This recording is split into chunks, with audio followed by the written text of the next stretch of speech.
A new and awkward setback for Trump appears to be taking shape, as reports say the ceasefire could worsen U.S. position on the Strait of Hormuz. Trump's war would end up transforming Hormuz from a toll-free global artery into a paid passage. Iran and Oman are set to collect transit fees from ships crossing the Strait of Hormuz, according to the latest reports. The revelation is surfacing just as wider concerns remain over Iran's nuclear file and the broader terms of any settlement. From uranium enrichment to the future of Hormuz, Trump may have been forced into a deal far more favorable to Tehran than his rhetoric suggested. United States could end up paying compensation and easing sanctions after what critics are portraying as a costly U.S. miscalculation. Iran will reportedly charge transit fees from ships passing through the Strait of Hormuz. Reports say Trump's two-week ceasefire framework would allow both Iran and Oman to levy those fees. The claim was attributed to a regional official and was reported by the Times of Israel on April 8th. According to that reporting, Iran plans to use the money it raises for reconstruction. The Strait of Hormuz lies within the territorial waters of both Iran and Oman. Before the war, the strait was generally treated as an international waterway where no tolls were charged. The route handles about 1/5 of the world's oil supply and also carries other essential goods, including fertilizers. Earlier on the evening of April 7th, President Donald Trump had confirmed that a ceasefire had been agreed after more than a month of intense war with Iran. Trump announced a suspension of planned new bombing of Iran once a self-imposed deadline for that same day was reached, framing it as a step toward de-escalation. In response, Iran stated that if attacks against it stopped, it would cease defensive operations, indicating a conditional willingness to halt its own strikes. Trump stressed that the truce was contingent on Iran completely, immediately, safely reopening the Strait of Hormuz, tying the pause in fighting to restore global shipping through the key choke point. Tehran said that for the two-week period, shipping through the Strait of Hormuz would be possible via coordination with its military, signaling that it intended to keep tight control but allow limited passage. Trump said Iran's 10-point proposal was a workable basis on which to negotiate, describing it as a serious framework for moving toward a broader settlement. He added that almost all of the various points of contention had been agreed between the US and Iran, arguing that only a few outstanding issues remained. According to Trump, the two-week period will allow the agreement to be finalized and consummated, portraying the ceasefire as a window to lock in a more durable deal. For its part, Iran said its decision was based on a US request to negotiate on a broader 15-point proposal. Iran also emphasized that Washington had accepted Tehran's 10-point draft as a framework for discussions. A fresh layer of ambiguity has been added by Iran's nuclear-related declaration, which emerged just after the US announced a ceasefire, raising questions about the true status of enrichment talks. However, reports indicate that Iran appears to have distributed two somewhat different versions of the 10-point draft, with subtle but potentially significant variations in wording. According to an Associated Press report, there was one key difference between the English and Farsi versions of Iran's draft, focused on how nuclear enrichment was framed.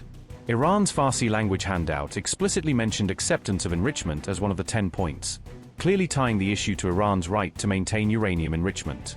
By contrast, the English language version of the document handed to journalists did not include the same reference to enrichment, leading to confusion over whether this was a deliberate omission or translation choice.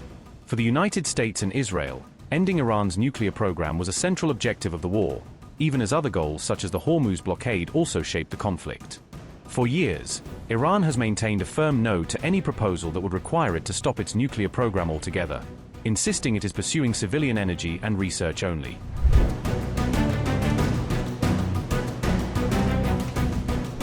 As the fate of Iran's uranium stockpiles and enrichment infrastructure remains unclear, a new statement by Trump has further raised the stakes in the diplomatic track.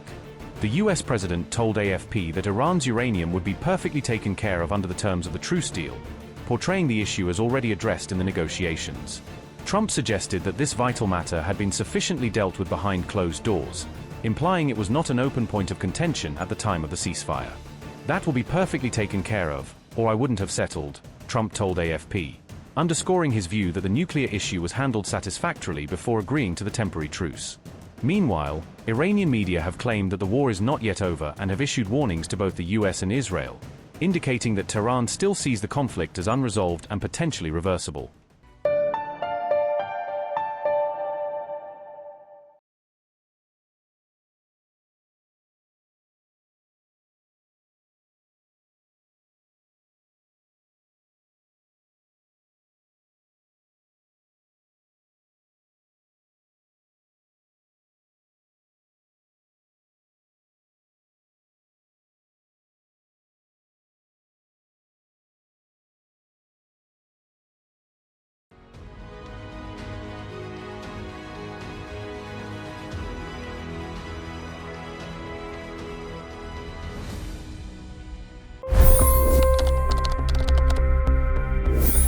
25 crore गरीब गरीबी को परास्त करके बाहर निकले।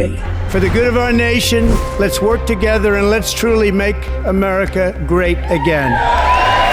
The fastest news breaks. Requested PM saying that look, you will have to speak to Putin and to Zelensky. The biggest news makers. The relationship with India is probably the most important bilateral relationship the US will have for the rest of this century. The capital delivered quite an election result today. Expert analysis.